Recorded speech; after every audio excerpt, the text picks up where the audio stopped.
Hello friends, Assalamu alaikum. How are you all? Hope that you will be in the best of your health.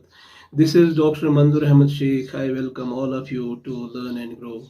आज का जो हमारा topic है वो है 7 laws of trial and error theory of learning given by E.L. Thorndike. आज के theory में हम 7 laws पढ़ने वाले हैं, जैसे कि law of readiness, law of effect, law of exercise, law of varied responses, इसी तरह law of attitude, law of analogy and law of associative shifting. तो आज का टॉपिक बहुत ही इंटरेस्टिंग होने वाला है। तो if you want to understand today's topic in a crystal clear fashion, then stick to this video till the end. तो इस थ्योरी से रिलेटेड हमने एक वीडियो ऑलरेडी किया है, यानी पार्ट 1 किया है। तो जिन लोगों ने वो वीडियो अभी तक नहीं देखा है, तो उनसे मेरी रिक्वेस्ट है कि वो प्लेलिस्ट में जाके उस वीडियो को देखें और उसके बाद वॉच करें। तो उससे ये होगा कि आज के टॉपिक को फिर आप अच्छे से अंडरस्टैंड कर पाएंगे। तो चलिए टॉपिक शुरू करते हैं। जैसे कि आपको पता है कि हमें आज के टॉपिक में 7 लॉज को कवर करना है। तो as for as these laws are concerned, they have been formulated on the basis of theory given by E.L. Thorndike, that is trial and error theory of learning. ठीक है ना। तो चलिए अब हम इन लॉज को 1 बाय 1 डिस्कस करते हैं। तो पहला लॉ जो है वो है law of readiness. According to Thorndike, readiness means preparation for action. यानी अगर एक ऑर्गेनिज्म जो है, चाहे वो ह्यूमन हो या एनिमल हो, जब वो मेंटली जो है रेडी होता है, साइकोलॉजिकली जो है रेडी होता है लर्निंग के लिए, तो वो चीज़ों को बहुत जल्दी सीख लेता है, वो चीज़ों को क्विकली ग्रैस्प करता है और उसकी लर्निंग जो है वो इफ़ेक्टिव होती है। उसकी लर्निंग जो है उसमें एफिशिएंसी आ जाती है, उसकी रिजल्ट वो उस लर्निंग से सेटिस्फेक्शन भी डिराइव करता है। तो अगर वो लर्निंग के लिए तैयार नहीं है, हम कितना भी चाहें हम उसको नहीं सिखा सकते हैं। लॉ ऑफ रेडीनेस जो है एक प्रोवर्ब है, ये उसका रिफ्लेक्शन है। वो प्रोवर्ब है, you can take a horse towards the water but you can not make him drink. ठीक है ना। अब इस लॉ से हमें ये पता चला कि लर्निंग के लिए रेडीनेस जरूरी है। तो अगर हम इस लॉ को E.L. थॉर्नडाइक का जो एक्सपेरिमेंट है उसकी रोशनी में देखें, तो वहाँ जो है एक्सपेरिमेंटल कैट को भूखा रखा गया है, इसीलिए ताकि वो यानी पजल बॉक्स से बाहर आए और उसके बाद वो फूड खाए। तो अगर फॉर एग्जांपल कैट को भूखा नहीं रखा जाता तो वो उस पजल बॉक्स से निकलने की कोशिश भी नहीं करता। तो इससे हमें ये पता चलता है यानी लर्निंग के लिए जो है रेडीनेस ज़रूरी है, लर्निंग के लिए जो है प्रिपरेशन ज़रूरी है। तो इसीलिए एक्सपेरिमेंटल कैट को भूखा रखा गया। Now let us talk about the law of effect. According to Thorndike, learning takes place properly if it is followed by a reward, if it is followed by a reinforcement. जब learning behavior को reinforcement किया जाता है तो learner जो है वो उस behavior को बाद में repeat करता है, क्योंकि उस रिवार्ड से उसको सेटिस्फेक्शन मिलता है, उस रिवार्ड से उसको मोटिवेशन मिलता है, उस रिवार्ड से उसमें इंटरेस्ट डेवलप होता है। तो इसका एक फ़ायदा ये भी है, इससे एक ऑर्गेनिज्म जो है उसको प्लेजर मिलता है। With the result pleasurable things को हम ज़्यादा देर तक याद रखते हैं। तो विद द रिजल्ट वो लर्निंग उसके लिए लॉन्ग लास्टिंग बन जाती है। वो तो in the same way, if the learning is not followed by a reward, the result will be dissatisfaction, demotivation, disinterest, है ना। तो विद द रिजल्ट जो है वो ऑर्गेनिज्म, चाहे वो ह्यूमन हो या एनिमल हो, वो इस बिहेवियर को फ्यूचर में रिपीट नहीं करेगा। तो चलिए अब हम लॉ ऑफ इफेक्ट को थॉर्नडाइक का जो एक्सपेरिमेंट है उसकी रोशनी में देखने की कोशिश करते हैं। क्योंकि जब एक्सपेरिमेंटल कैट को पजल बॉक्स में रखा गया, क्योंकि वो भूखा था, तो उसने वहाँ से निकलने की बहुत कोशिश की, बहुत से रैंडम एक्टिविटीज़ की। उसके बाद उसने कुंडी को खोला यानी मैनिपुलेट किया। With the result door open हो गया और वो पजल बॉक्स से बाहर आ गया और उसको खाना मिल गया, उसको फूड मिल गया। तो ये फूड जो है उसके लिए रीइंफोर्सिंग था, रिवार्डिंग था। तो with the result subsequent trials में उसने इस बिहेवियर को रिपीट किया and ultimately the cat was able to master the latch manipulation behaviour. क्योंकि तो चलिए अब हम थर्ड लॉ पे आते हैं। थर्ड लॉ जो है वो है law of exercise. This law has further been divided into two sub parts, law of use and law of disuse. ठीक है ना। तो चलिए अब हम लॉ ऑफ यूज को पहले डिस्कस करते हैं। लॉ यानी जब हम ट्रायल एंड एरर मेथड के थ्रू चीज़ों को लर्न करते हैं, फिर हमें उन चीज़ों को प्रैक्टिस में लाना चाहिए, उन चीज़ों की ज़्यादा से ज़्यादा प्रैक्टिस करनी चाहिए, उन चीज़ों को ज़्यादा से ज़्यादा रिपीट करना चाहिए ताकि उनको हम ज़्यादा देर तक याद रख सकें। Now let us talk about the law of disuse. Law of disuse हमें ये बताता है कि जब ट्रायल एंड एरर मेथड के थ्रू हम चीज़ों को सीख लेते हैं, अगर हम उन चीज़ों को सीखने के बाद प्रैक्टिस में नहीं लाते हैं, उनको रिपीट नहीं करते हैं, नहीं दोहराते हैं, यानी डिसयूज का मुजाहिरा होता है, तो क्या होगा, हम उन चीज़ों को जल्दी ही भूल जाएंगे। एक फेमस प्रोवर्ब है, वो ये है कि practice makes a man perfect. तो लॉ ऑफ एक्सरसाइज इसी प्रोवर्बियल सेइंग का रिफ्लेक्शन है। ठीक है। Now let us talk about the fourth law of this theory. तो वो लॉ है लॉ ऑफ मल्टीपल रिस्पॉन्सेज और वेरिड रिएक्शंस।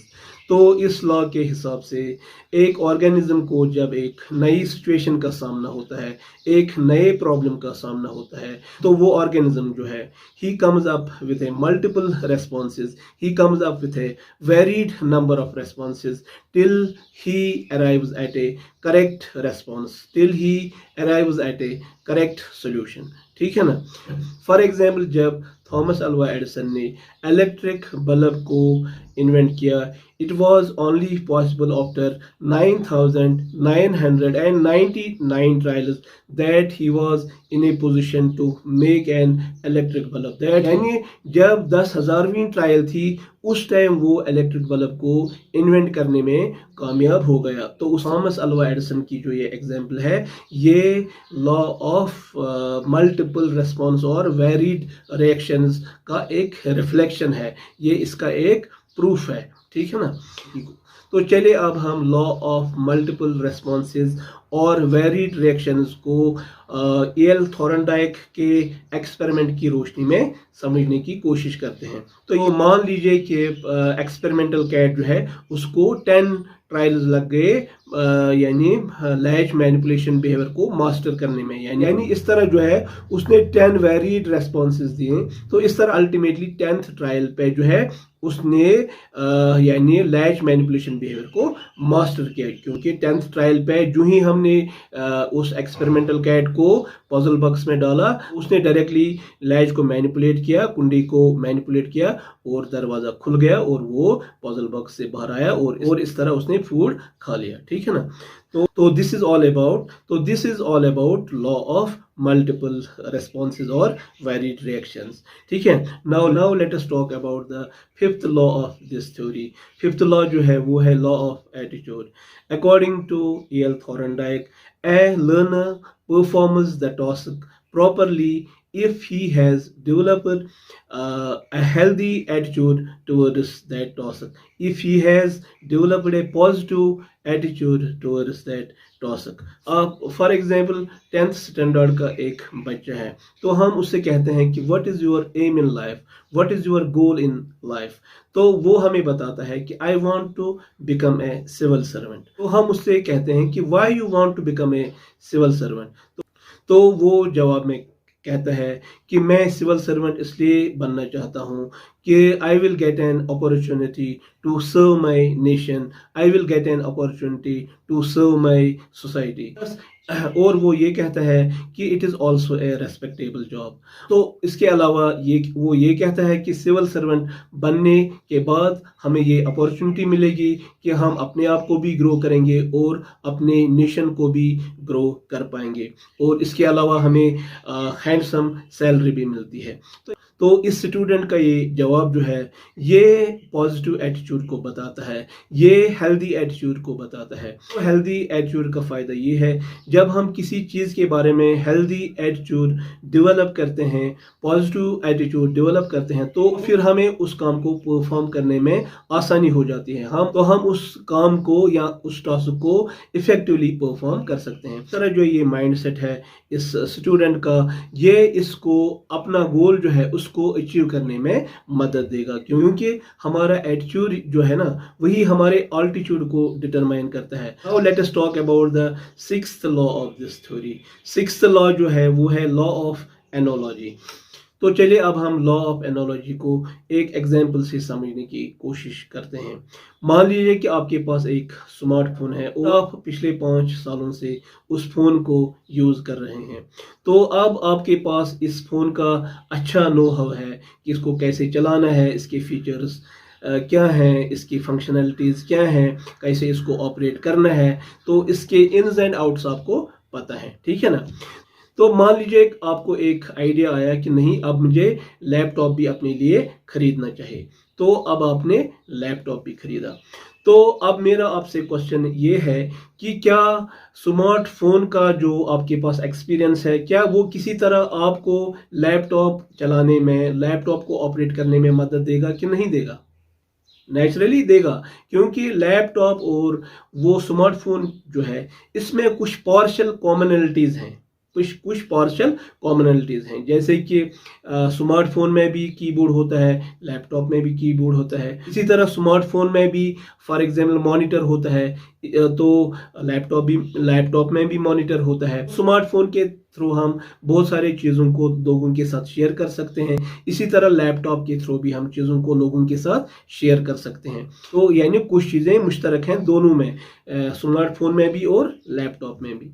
तो लॉ ऑफ एनोलॉजी हमें यही बताता है कि transfer of learning take place when there is partial commonalities between the two things. तो इस तरह जब हम लैपटॉप को सीखना शुरू करेंगे तो स्मार्टफोन का जो हमारा नो हाउ है, जो इसके साथ कॉमन है, उसको हम अप्लाई करेंगे, तो इस तरह जो है हमारी लर्निंग फैसिलिटेट हो जाएगी, ठीक है ना।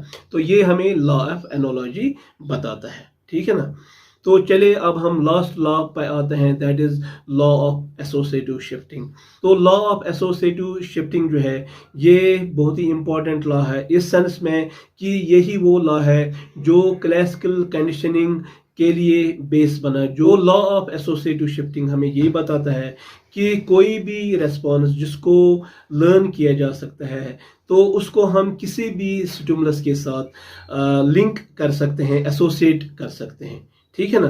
तो लॉ ऑफ एसोसिएटिव शिफ्टिंग जो है इसकी जो ट्रुथफुलनेस है उसको एक एक्सपेरिमेंट के थ्रू E.L. थॉर्नडाइक ने डेमोन्स्ट्रेट किया। तो थॉर्नडाइक ने क्या किया, he dangled a bit of fish before the cat, ठीक है ना। फिर कैट को बोला कि स्टैंड अप, तो जो ही फॉर एग्जाम्पल उसने वो बिट ऑफ फिश डैंगल किया बिफोर द कैट, कैट जो है अपने पिछले पैरों पे खड़ा हो गया और उस बिट ऑफ फिश को खाया। तो इसी तरह दूसरी टाइम भी a bit of fish was dangled before the cat, तो कैट को बताया गया कि स्टैंड अप, थॉर्नडाइक ने उसे बताया कि स्टैंड अप, वो अपने पिछले पैरों पे खड़ा हो गया और फिश को उसने खाया। तो इसी तरह इस चीज़ को बहुत बार रिपीट किया गया। तो बाद में ये हुआ कि E.L. थॉर्नडाइक ने फिश देना बंद किया और डॉग को ऑरली कमांड किया कि स्टैंड अप। स्टैंड अप के कहने पे जो कैट है वो अपने पिछले पैरों पे खड़ा हो गया, ठीक है ना। तो इसी चीज़ को E.L. थॉर्नडाइक ने एसोसिएटिव शिफ्टिंग का नाम दिया, ठीक है ना। तो अगर आपको आज का टॉपिक अच्छा लगा, इंफॉर्मेटिव लगा, इंसाइटफुल लगा, तो प्लीज़ आप आज की टॉपिक को लाइक कीजिए, इसको अपने दोस्तों के साथ ज़्यादा से ज़्यादा शेयर कीजिए। और जो लोग चैनल पर नए हैं उनसे मेरी रिक्वेस्ट है कि वो प्लीज़ चैनल को सब्सक्राइब करें। With these words I would like to thank all of you for watching this video till the end. Stay happy and blessed. Khuda Hafiz.